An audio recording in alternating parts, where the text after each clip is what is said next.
Guys, so bumili ako ng Great Power at isang box to, tapos isang box may 3 laman. And ayan, ilalagay ko siya dito and ngayon may tubig.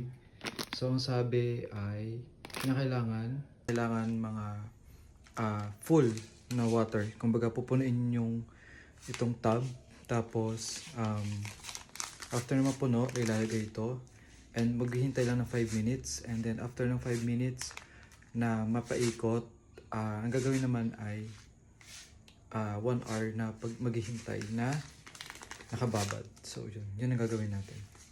Okay guys, ilalagay ko na yung tub. Ayan. Tignan natin kung effective siya. Ilalagay lang natin siya dyan.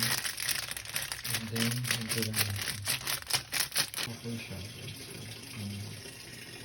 Ayan, tingnan natin. Ito, turn off lang.